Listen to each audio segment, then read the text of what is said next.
Good morning, you guys. Yeah, it's getting close to that time.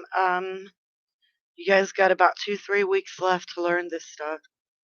Um, Today we're gonna learn. Welcome. Let me start. Welcome to Tax School Tutoring, ITC training class.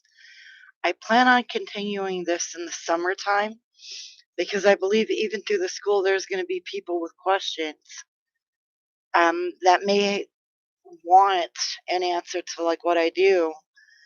And so I'm going to continue this even after the ITC graduations.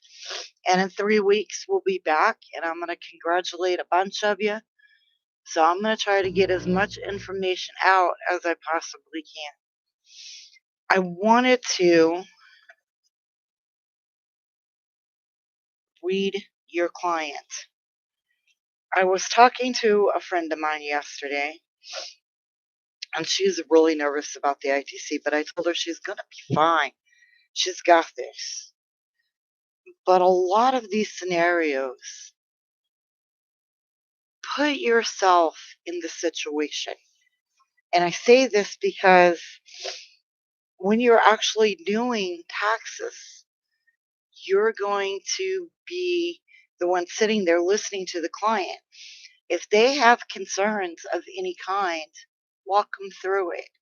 Because let's face it, without clients, you wouldn't have any training. So, yeah, I'm working on my light today.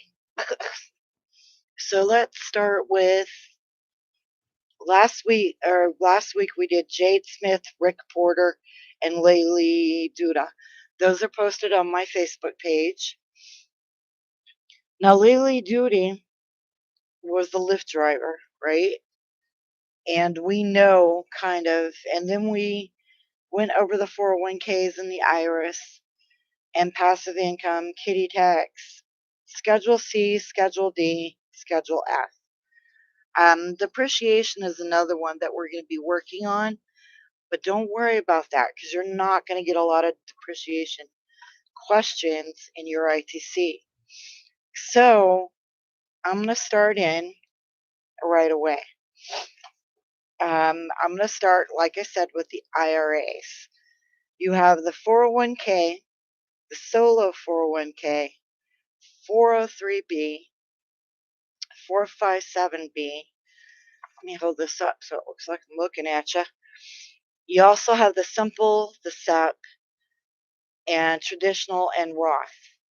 Now, I want to ask you what the difference is because this may be a question on your ITC.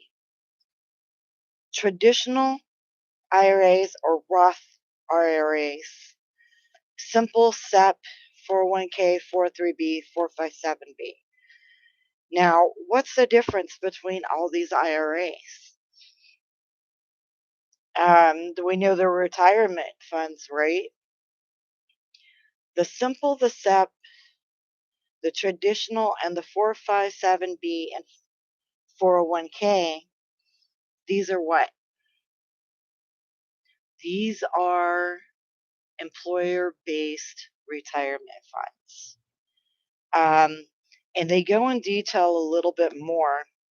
And notice how I circled to remind myself, see that, the difference between the IRA. And I believe there were a couple of questions on the ITC about the IRA. That's what I struggled with when I first took the test.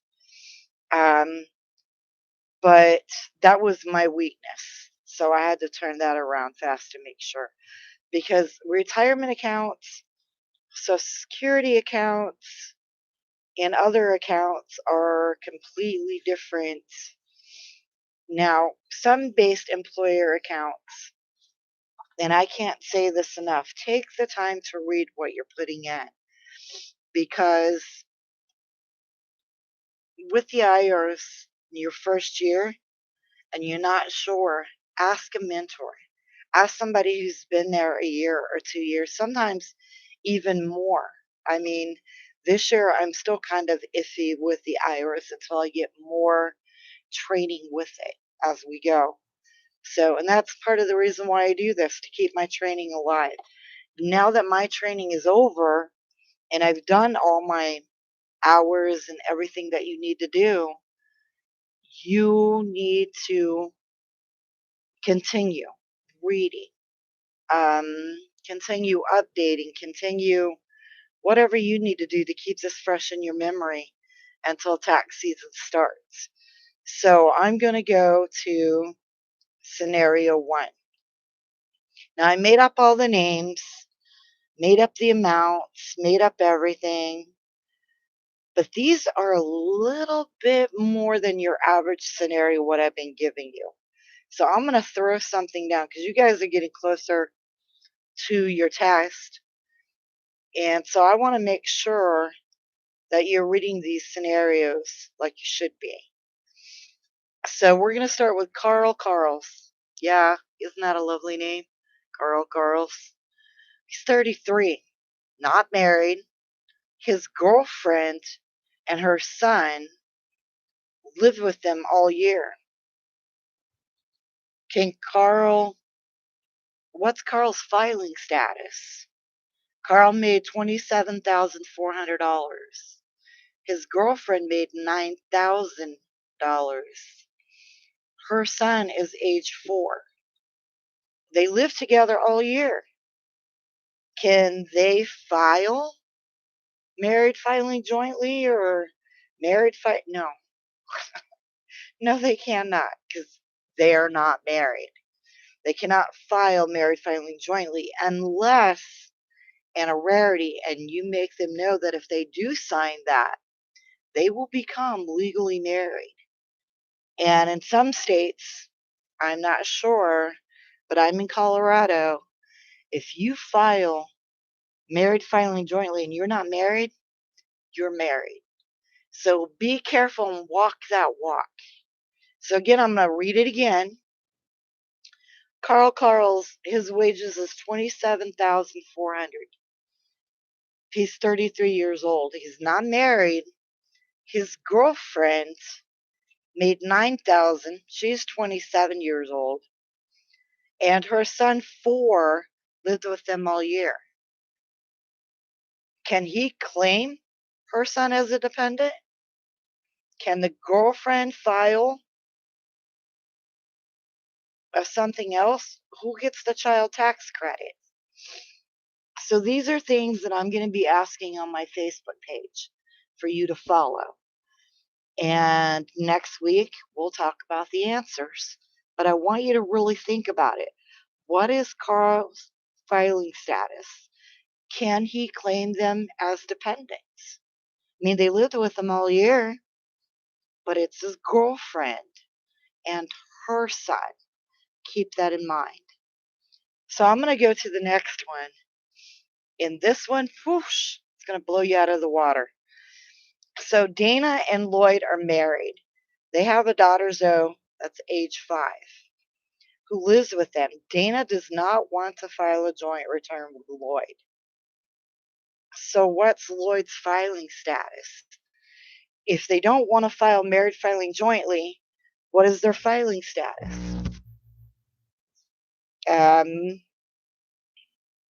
Dana, what's Dana's filing status? And who can claim the child tax credit, ODC or EITC, if they don't want to file married filing jointly? It's a different walk there. And I'm going to repeat it one more time. Dana and Lloyd are married. They have a daughter, Zoe, 5, who lives with them. Dana does not want to file a joint return. Now, I didn't put wages there because all that's going to do is confuse your minds a little bit more. Dana and Lloyd are married. They have a daughter, Zoe, that's 5. They want to file a joint return. They don't, Dana does not want to file a joint return with Lloyd. So what is their filing statuses and who's going to claim the child? Now, there are at least, in this sentence alone, I can count let's see, one, two, three, four, five answers to that. Simple little question. And this is where those scenarios will throw you off.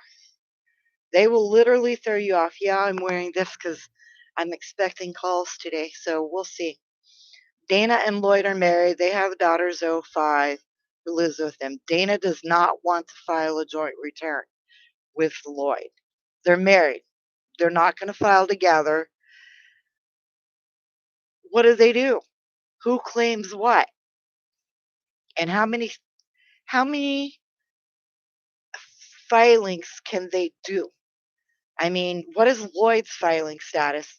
He probably lived with them all year. He probably paid over half of their whatever, and if not more.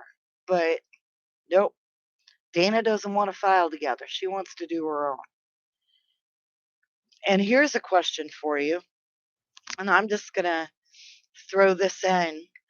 What if Lloyd, we're going to write this in so I can remember, wants to itemize? Then it becomes number 6. 6 answers to this question. So remember when you're reading it, put yourself, if you're not married with a husband or a wife, bring your son or your daughter in the room. Set them beside you. Okay, you're Dana, you're Lloyd. You have a child named Zoe named Five, and your wife doesn't want to file married filing jointly. Now, a lot of people would jump right away to married filing separately. And why is that? I mean, you can do that, but that's one of the answers, and I'm not going to give them all away. What if they do file married filing separately? Is that going to work? Got to answer a little reply today. You can't see, you can probably see my responses, but not the others. I have it in a hiding mode because some people don't want people to know they're reaching out for help. So I'm like, it's okay to reach out for help. I mean, I had a tutor and a study buddy, and we still got lost with what we did. Now, these scenarios I'm going to send, and I'm going to put them on my Facebook page. Again, Tax Tutor School ITC. If you can't find it, same way you found this video, you can find me. It's tinapsych@yahoo.com. Don't mind giving it if you have questions, but if you tagging me for all kinds of junk, I will remove you from here and there and everywhere. All right. So I'm gonna kind of move on a little bit because I want to talk more about the client. So Carl's the first scenario I wrote, is not married, has a girlfriend and her son. They're sitting in your office. What are you going to tell them? What are you going to tell them when they're sitting beside you and they're asking you 100 billion questions? And it will come. Remember, I don't know if you guys can see this. Read your client, because without clients, we wouldn't have a purpose. We wouldn't be here. And doing taxes should not be hard. And let me raise this up a little bit. Doing taxes should not be hard at all. It shouldn't be. Um, you may struggle with things. That's normal. I mean, it's your first year. Should you be the age of 20 or the age of 70? You can do this. Doing taxes is 5 months out of the year. But there are ways that you can find that you can put this into action and into work for you during the off season. So till I can fix my light in this room and get a new computer. I don't like that either. We're gonna keep trying here. But until we can figure this out and figure out where it goes, it looks like I'm on the moon because it's so dark. Like I said, I'll be updating my laptop next year. More advanced, more color, more stuff. Probably take me a year to learn how to use it, right? But it's it's it's different kind of work. But at the same hand, when you're a cashier, for example, you're a cashier in a grocery store, scanning items left and right. It's what you want to do. But say, for example, you have a regular customer named Chia, Chia, whatever. You have a regular customer that comes into the store, has been for 20 years. You're going to know that customer is married, not married, has children. You're going to see them with children.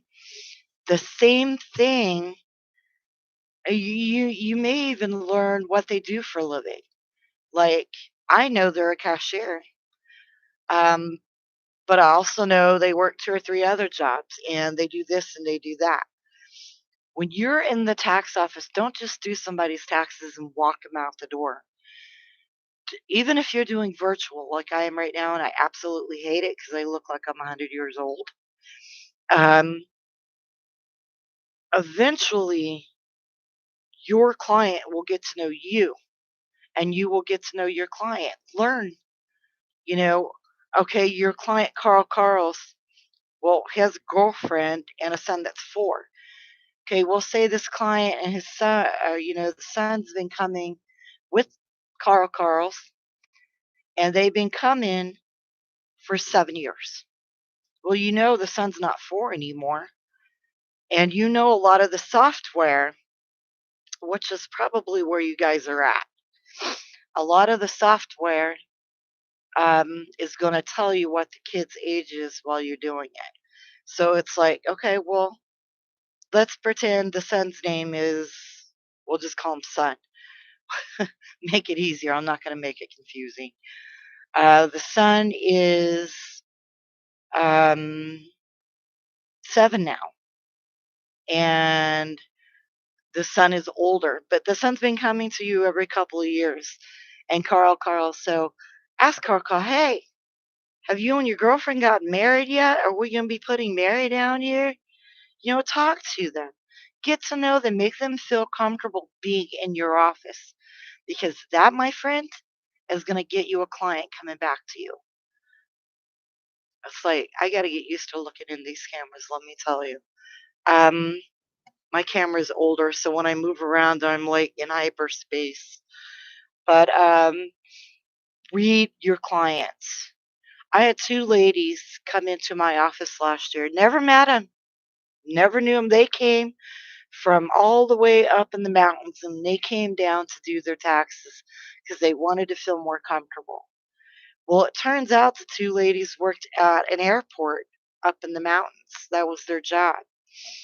And the thing is they told me that the person never took the time to laugh with them, talk to them, tell them, you're 33 now. Have you made investments?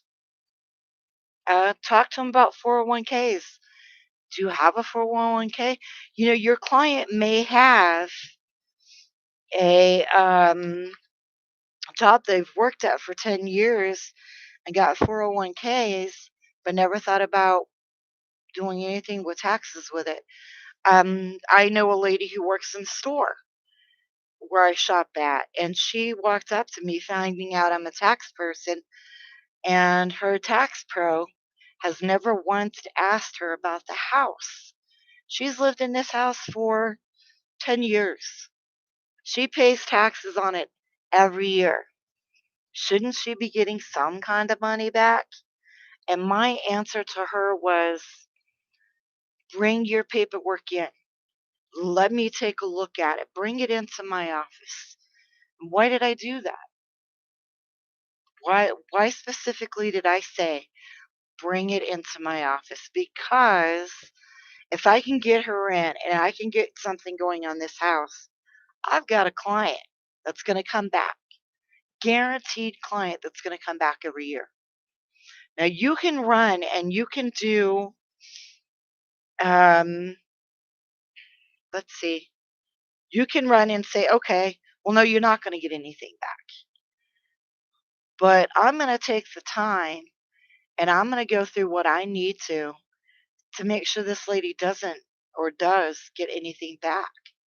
That's what being a tax pro is about. It's not about sitting down, putting in paperwork into a computer because I can do that, not say a word to the client. They're going to think I'm rude. And personally, when I go in to do my taxes, yeah, I do. I have a regular person who unfortunately won't be with me this year who does my taxes. So I'm going to have to get a new tax pro or do them myself. I don't like doing taxes myself because I'm always like thinking, well, if I mess it up, what am I gonna do? Tax pros think too. We think about, and the thing is, the cool thing about the software that we have is an hour, 2 hours after you're gone, it'll tell us if something went wrong.